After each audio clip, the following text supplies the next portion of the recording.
Chapter 25. Dr. Seward's Diary. 11 October evening. Jonathan Harker has asked me to note this, as he says he is hardly equal to the task, and he wants an exact record kept. I think that none of us were surprised when we were asked to see Mrs. Harker a little before the time of sunset. We have come late to understand that sunrise and sunset are to her times of peculiar freedom, when her old self can be manifest without any controlling force subduing or restraining her, or inciting her to action. This mood or condition begins some half-hour or more before actual sunrise or sunset, and lasts till either the sun is high, or whilst the clouds are still aglow with the rays of streaming above the horizon. At first there is a sort of negative condition, as if some tie were loosened, and then the absolute freedom quickly follows. Then, however, the freedom ceases. The change back or relapse comes quickly, preceded by only a spell of warning silence. Tonight, when we met, she was somewhat constrained, and bore all the signs of an internal struggle. I put it down myself to her making a violent effort at the earliest instant she could do so. A very few minutes, however, gave her complete control of herself. Then, motioning to her husband to sit beside her on the sofa, where she was half reclining, she made the rest of us bring chairs up close. Taking her husband's hand in hers, began, "We are all here together in freedom, for perhaps the last time. I know, dear, I know that you will always be with me till the end." This was to her husband, whose hand had, as we could see, tightened upon hers. "In the morning we go out upon our task, and God alone knows what may be in store for any of us. You are going to be so good to me as to take me with you. I know that all that brave, earnest men can do for a poor, weak woman, whose soul perhaps is lost. No, not yet, but is at any rate at stake. You will do. But you must remember that I am not as you are. There is a poison in my blood, in my soul, which may destroy me, which must destroy me unless some relief comes to us. Oh, my friends, you know as well as I do that my soul is at stake, and though I know that there is one way out for me, you must not, and I must not take it." She looked appealingly to us all in turn, beginning and ending with her husband. "What is that way?" asked Van Helsing in a hoarse voice. "That is that way which we may not take." "That I may die now, either by my own hand, or that of another, before the greater evil is entirely wrought. I know, and you know, that were I once dead, you could and would set free my immortal spirit, even as you did my poor Lucy's. Were death, or the fear of death, the only thing that stood in the way, I would not shrink to die here, now, amidst the friends who love me. But death is not all.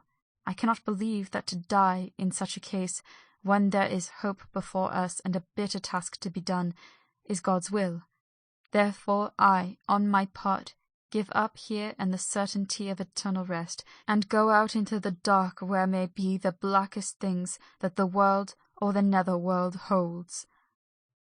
We were all silent, for we knew instinctively that this was only a prelude. The faces of the others were set, and Harker's grew ashen grey. Perhaps he guessed better than any of us what was coming. She continued, "This is what I can give into the hotch-pot." I could not but note the quaint legal phrase which she used in such a place, and with all seriousness. "What will each of you give? Your lives, I know," she went on quickly. "That is easy for brave men. Your lives are God's, and you can give them back to him. But what will you give to me?" She looked again questioningly, but this time avoided her husband's face. Quincy seemed to understand. He nodded, and her face lit up. "Then I shall tell you plainly what I want, for there must be no doubtful manner in this connection between us now. You must promise me, one and all, even you, my beloved husband, that should the time come, you will kill me." "What is that time?" The voice was Quincy's, but it was low and strained. "When you shall be convinced that I am so changed that it is better that I die than I may live. When I am thus dead in the flesh, then you will, without a moment's delay, drive a stake through me and cut off my head, or do whatever else may be wanting to give me rest." Quincy was the first to rise after the pause.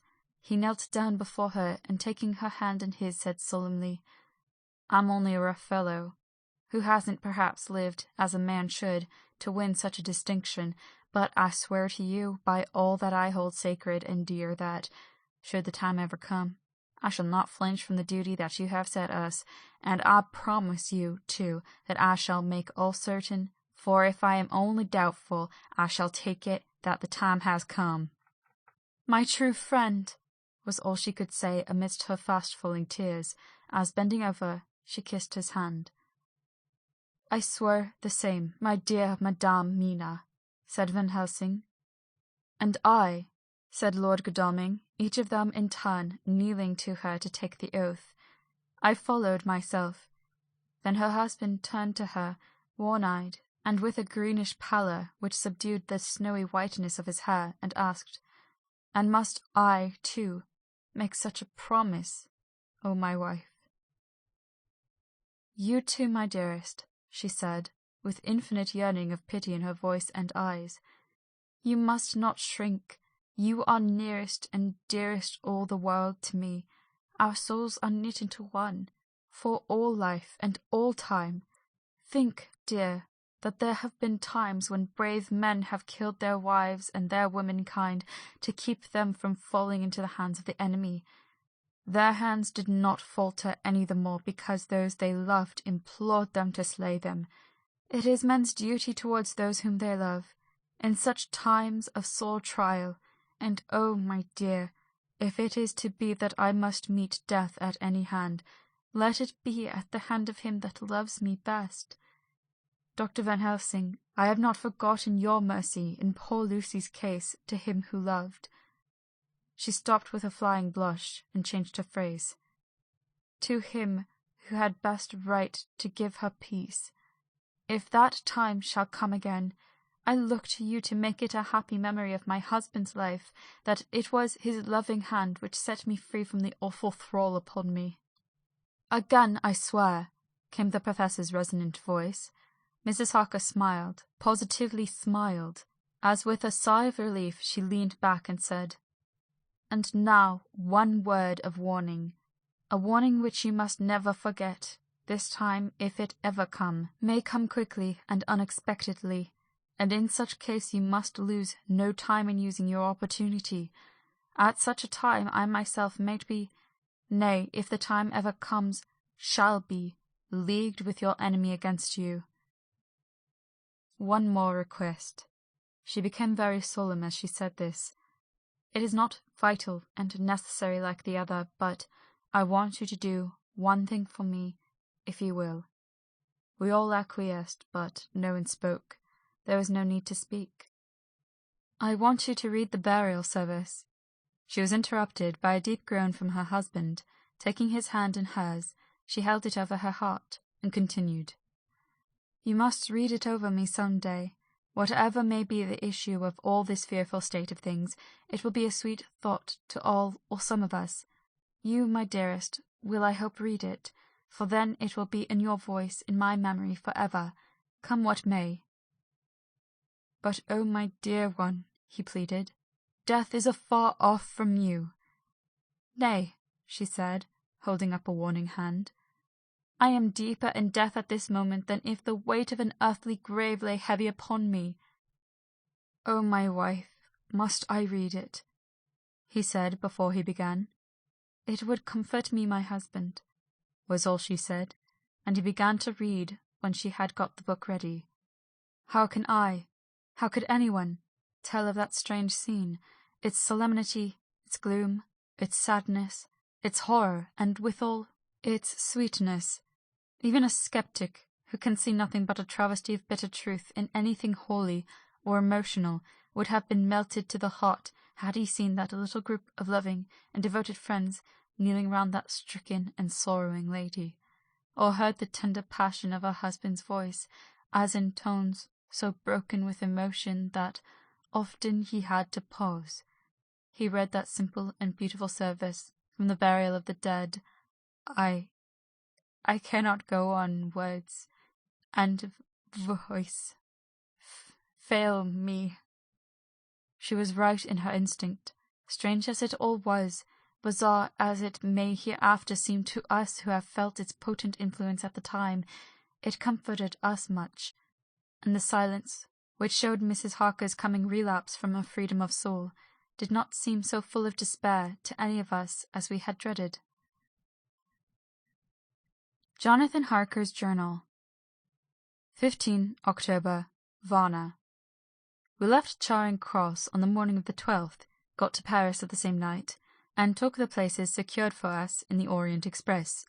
We travelled night and day, arriving here about 5 o'clock. Lord Godalming went to the consulate to see if any telegram had arrived for him, whilst the rest of us came on to this hotel, the Odysseus. The journey may have had incidents. I was, however, too eager to get on to care for them. Until the Tsarina Catherine comes into port, there will be no interest for me in anything in the wide world. Thank God, Mina is well, and looks to be getting stronger. Her colour is coming back. She sleeps a great deal. Throughout the journey she slept nearly all the time. Before sunrise and sunset, however, she is very wakeful and alert. It has become a habit for Van Helsing to hypnotize her at such times. At first some effort was needed, and he had to make many passes, but now she seems to yield at once, as if by habit, and scarcely any action is needed. He seems to have power at these particular moments to simply will, and her thoughts obey him. He always asks her what she can see and hear. She answers to the first, "Nothing, all is dark," and to the second, "I can hear the waves lapping against the ship, and the water rushing by. Canvas and cordage strain, and masts and yards creak. The wind is high, and I can hear it in the shrouds, and the bow throws back the foam."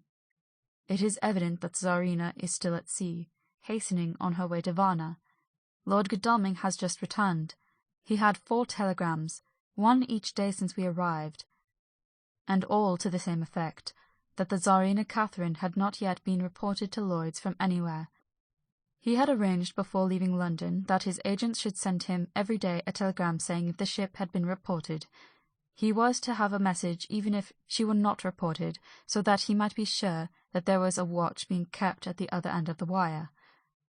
We had dinner and went to bed early.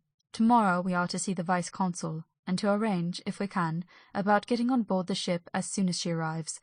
Van Helsing says that our chance will be to get on the boat between sunrise and sunset. The Count, even if he takes the form of a bat, cannot cross the running water of his own volition, and so cannot leave the ship. As he dare not change to man's form without suspicion, which he evidently wishes to avoid, he must remain in the box. If, then, we can come on board after sunrise, he is at our mercy, for if we can open the box and make sure of him, as we did of poor Lucy, before he wakes, what mercy he shall get from us will not count for much. We think that we shall not have much trouble with the officials, or the seamen. Thank God, this is the country where bribery can do anything, and we are well supplied with money. We have only to make sure that the ship cannot come into port between sunset and sunrise without our being warned, and we shall be safe. Judge Moneybag will settle this case, I think.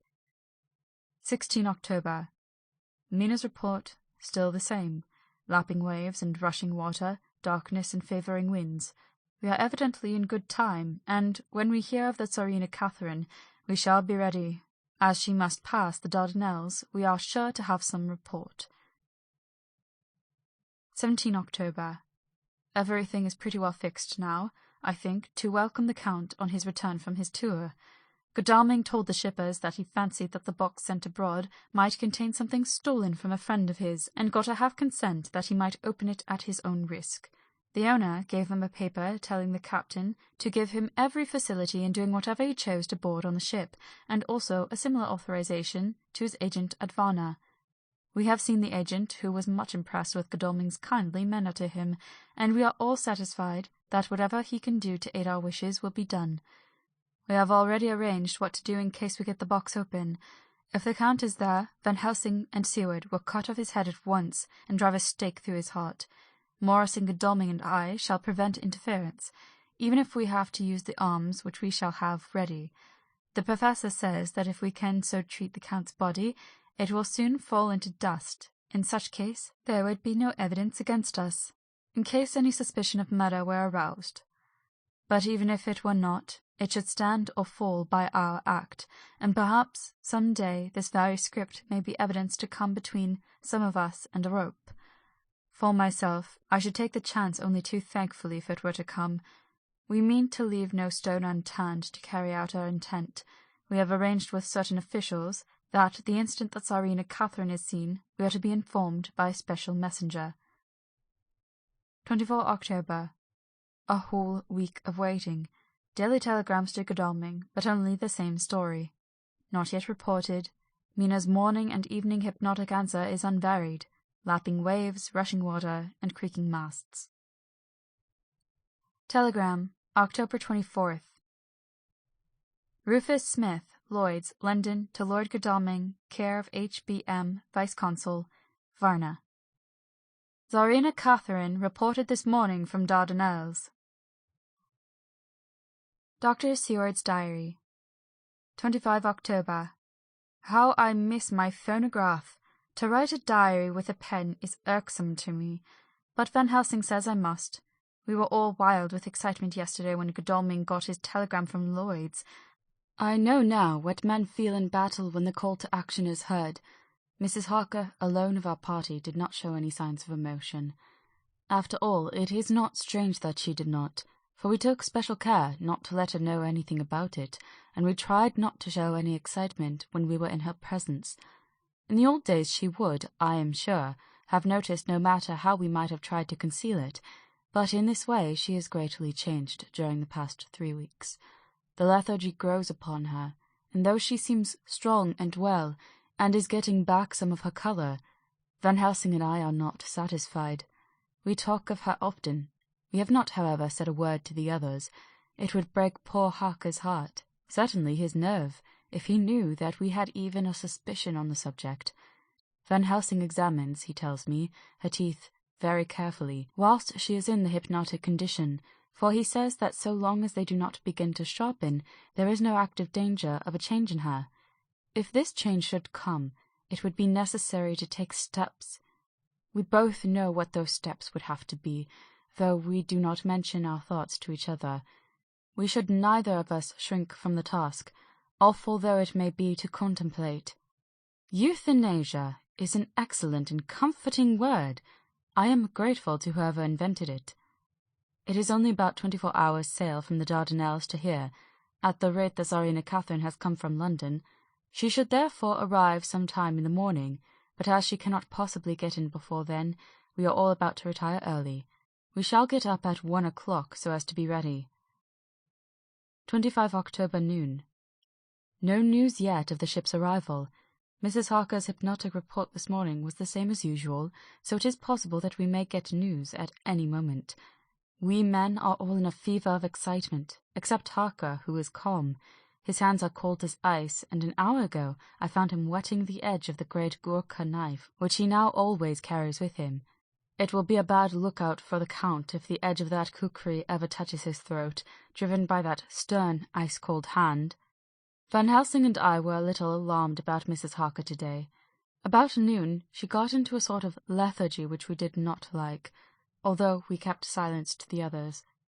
We were neither of us happy about it. She had been restless all morning, so that we are at first glad to know that she was sleeping. When, however, her husband mentioned casually that she was sleeping so soundly that he could not wake her, we went to her room to see for ourselves. She was breathing naturally, and looked so well and peaceful that we agreed that the sleep was better for her than anything else. Poor girl, she has so much to forget that it is no wonder that sleep, if it brings oblivion to her, does her good. Later. Our opinion was justified, for when after a refreshing sleep of some hours she woke up, she seemed brighter and better than she had been for days. At sunset she made the usual hypnotic report. Wherever he may be in the Black Sea, the Count is hurrying to his destination. To his doom, I trust. 26 October. Another day, and no tidings of the Tsarina Catherine. She ought to be here by now. That she is still journeying somewhere is apparent, for Mrs. Harker's hypnotic report at sunrise was still the same. It is possible that the vessel may be lying by, at times, for fog. Some of the steamers which came in last evening reported patches of fog both to the north and south of the port. We must continue our watching, as the ship may now be signalled at any moment. 27 October, noon. Most strange. No news yet of the ship we wait for. Mrs. Harker reported last night and this morning as usual, lapping waves and rushing water, though she added that the waves were very faint. The telegrams from London have been the same. No further report. Van Helsing is terribly anxious and told me just now that he fears the Count is escaping us. He added significantly, "I did not like that lethargy of Madame Mina's. Souls and memories can do strange things during trance." I was about to ask him more, but Harker just then came in, and he held up a warning hand.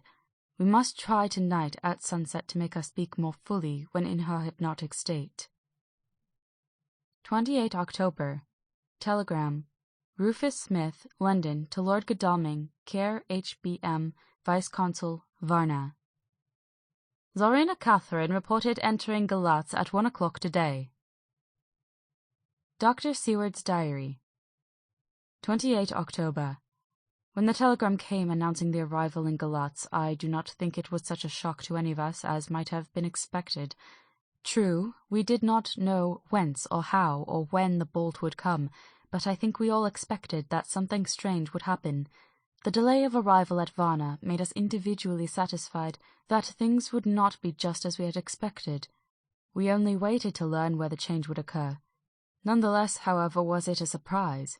I suppose that nature works on such hopeful basis that we believe against ourselves that things will be as they ought to be, not as we should know they will be. Transcendentalism is a beacon to the angels, even if it be will-o'-the-wisp to man. It was an odd experience, and we all took it differently. Van Helsing raised his hand over his head for a moment, as though in remonstrance with the Almighty. But he said not a word, and in a few seconds stood up with his face sternly set. Lord Godalming grew very pale, and sat breathing heavily. I was myself half stunned, and looked in wonder at one after another. Quincey Morris tightened his belt with that quick movement which I knew so well. In our old wandering days, it meant action. Mrs. Harker grew ghastly white, so that the scar on her forehead seemed to burn, but she folded her hands meekly and looked up in prayer. Harker smiled, actually smiled, the dark, bitter smile of one who is without hope, but at the same time his action belied his words, for his hands instinctively sought the hilt of the great kukri knife and rested there. "When does the next train start for Galatz?" said Van Helsing to us generally. "At 6:30 tomorrow morning." We all started, for the answer came from Mrs. Harker. "How on earth do you know?" said Art. "You forget, or perhaps you do not know, though Jonathan does, and so does Dr. Van Helsing, that I am the train fiend. At home in Exeter I always used to make up the timetables, so as to be helpful to my husband. I found it so useful sometimes that I always make a study of the timetables now. I knew that if anything were to take us to Castle Dracula, we should go by Galatz, or at any rate through Bucharest, so I learned the times very carefully. Unhappily there are not many to learn, as the only train tomorrow leaves as I say." "Wonderful woman," murmured the Professor. "Can't we get a special?" asked Lord Godalming. Van Helsing shook his head. "I fear not. This land is very different from yours or mine. Even if we did have a special, it would probably not arrive as soon as our regular train. Moreover, we have something to prepare. We must think. Now let us organize. You, friend Arthur, go to the train and get the tickets and arrange that all be ready for us to go in the morning. Do you, friend Jonathan, go to the agent of the ship and get from him letters to the agent in Galatz, with authority to make search the ship just as it was here. Morris Quincey, you see the Vice-Consul, and get his aid with his fellow in Galatz, and all he can do to make our way smooth, so that no times be lost when over the Danube. John will stay with Madame Mina and me, and we shall consult. For so, if time be long, you may be delayed. and it will not matter when the sun set, since I am here with Madame to make report." "And I," said Mrs. Harker brightly, and more like herself than she had been for many a long day, "shall try to be of use in all ways, and shall think and write for you as I used to do. Something is shifting from me in some strange way, and I feel freer than I have been of late." The three younger men looked happier at the moment as they seemed to realize the significance of her words, but Van Helsing and I, turning to each other, met a grave and troubled glance. We said nothing at the time, however. When the three men had gone out to their tasks, Van Helsing asked Mrs. Harker to look up the copy of the diaries and find him the part of Harker's journal at the castle. She went away to get it. When the door was shut upon her, he said to me, "We mean the same. Speak out." "There is some change. It is a hope that makes me sick, for it may deceive us." "Quite so. Do you know why I asked her to get the manuscript?" "No," said I, "unless it was to get an opportunity of seeing me alone." "You are in part right, friend John, but only in part. I want to tell you something, and oh, my friend, I am taking a terrible risk, but I believe it is right. In the moment when Madame Mina said those words that arrest both our understanding, an inspiration came to me. In the trance of 3 days ago, the Count sent her his spirit to read her mind, or more like he took her to see him in his earth-box in the ship with water rushing, just as it go free at rise and set of sun. He learned that then we are here, for she have more to tell in her open life, with eyes to see and ears to hear, than he, shut, as he is, in his coffin-box. Now he make his most effort to escape us. At present he want her not. He is sure, with his so great knowledge, that she will come at his call, but he cut her off. Take her, as he can do, out of his own power, that so she come not to him. Ah! There I have hope that our man-brains, that have been of man so long, and that have not lost the grace of God, will come higher than his child-brain, that lie in his tomb for centuries, that grow not yet to our stature, and that do only work selfish, and therefore small. Here comes Madame Mina, not a word to her of her trance. She know it not, and it would overwhelm her and make despair just when we want all her hope, all her courage. When most we want her great brain, which is trained like man's brain, but is of sweet woman, and have a special power which the Count give her, and which he may not take away altogether, though he think not so.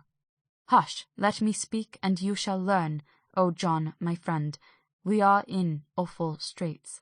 I fear as I never feared before. We can only trust the good God. Silence, here she comes. I thought that the professor was going to break down and have hysterics, just as he had when Lucy died, but with great effort he controlled himself and was at perfect nervous poise when Mrs. Harker tripped into the room, bright and happy-looking and, in the doing of work, seeming forgetful of her misery. As she came in, she handed a number of the sheets of typewriting to Van Helsing. He looked over them gravely, his face brightening up as he read. Then, holding the pages between his finger and thumb, he said, "Friend John, to you with so much of experience already, and you too, dear Madame Mina, that are young, here is a lesson. Do not fear ever to think. A half-thought has been buzzing often in my brain, but I fear to let him loose his wings. Here now, with more knowledge, I go back to where that half-thought come from, and I find that he be no half-thought at all, that be a whole thought, though so young that he is not yet strong to use his little wings, nay, like the ugly duck of my friend Hans Andersen, he be no duck-thought at all, but a big swan-thought, that sail nobly on big wings, when the time come for him to try them. See, I read here what Jonathan have written. That other of his race who, in a later age, again and again brought his forces over the great river into Turkeyland, who, when he was beaten back, came again and again, though he had to come alone from the bloody field where his troops were being slaughtered, since he knew that he alone could ultimately triumph. What does this tell us? Not much? No! The Count's child thought, see nothing, therefore he speaks so free. Your man thought, see nothing, my man thought, see nothing, till just now. No, but there comes another word from someone who speak without thought, because she too know not what it might mean, just as there are elements which rest, yet when in nature's course they move on their way, and they touch, then poof, and there comes a flash of light, heaven wide, that blind and kill and destroy some, but that show up all earth below for leagues and leagues. Is it not so? Well, I shall explain. To begin, have you ever studied the philosophy of crime? Yes and no. You, John, yes, for it is a study of insanity. You, no, Madame Mina, for crime touch you not but once. Still your mind works true, and argues not a particulari ad universal. There is this peculiarity in criminals. It is so constant in all countries, and at all times, that even police, who know not much from philosophy, come to know it empirically, that it is. That is to be empiric. The criminal always work at one crime, that is the true criminal who seems to predestinate to crime, and who will of none other. This criminal is not full man-brain. He is clever and cunning and resourceful, but he be not of man's stature as to brain. He be of child-brain in much. Now this criminal of ours is predestinate to crime also. He, too, have child-brain, and it is of the child to do what he have done. The little bird, the little fish, the little animal learn not by principle, but empirically, and when he learn to do, then there is to him the ground to start from to do more. Dos pos sto, said Archimedes, give me a fulcrum, and I shall move the world. To do once is the fulcrum whereby child-brain become man-brain. And until he have the purpose to do more, he continue to do the same again every time, just as he have done before. Oh, my dear, I see that your eyes are opened, and that to you the lightning flash show all the leaks. For Mrs. Harker began to clap her hands, and her eyes sparkled. He went on. Now you shall speak. Tell us, two dry men of science, what you see with those bright eyes. He took her hand and held it whilst she spoke. His finger and thumb closed on her pulse, as I thought instinctively and unconsciously as she spoke. The Count is a criminal, and of criminal type. Nordau and Lombroso would so classify him, and qua criminal, he is of imperfectly formed mind. Thus, in a difficulty, he has to seek resource in habit. His past is a clue, and the one page of it that we know, and that, from his own lips, tells that once before, when in what Mr. Morris would call a tight place, he went back to his own country from the land he had tried to invade, and thence, without losing purpose, prepared himself for a new effort. He came again better equipped for his work, and won. So he came to London to invade a new land.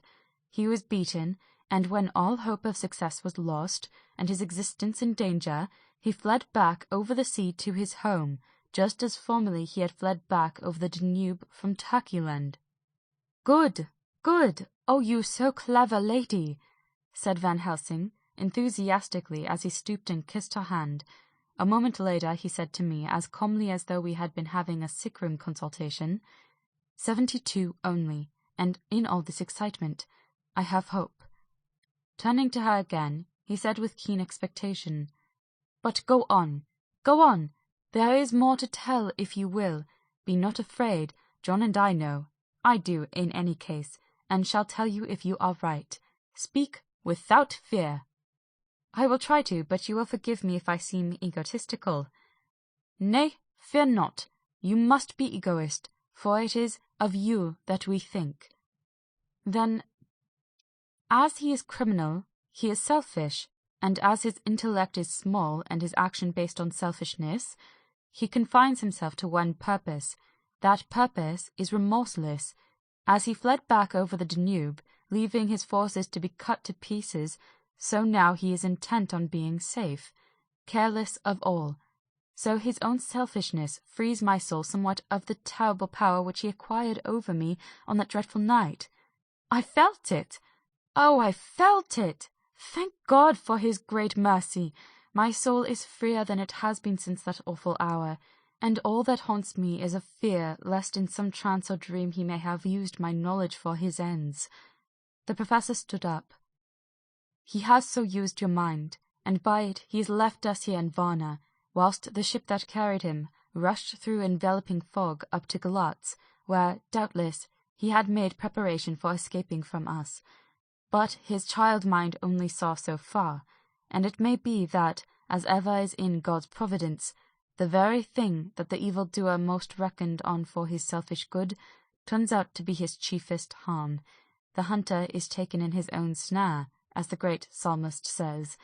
For now that he think he is free from every trance of us all, and that he has escaped us with so many hours to him, then his selfish child-brain will whisper him to sleep.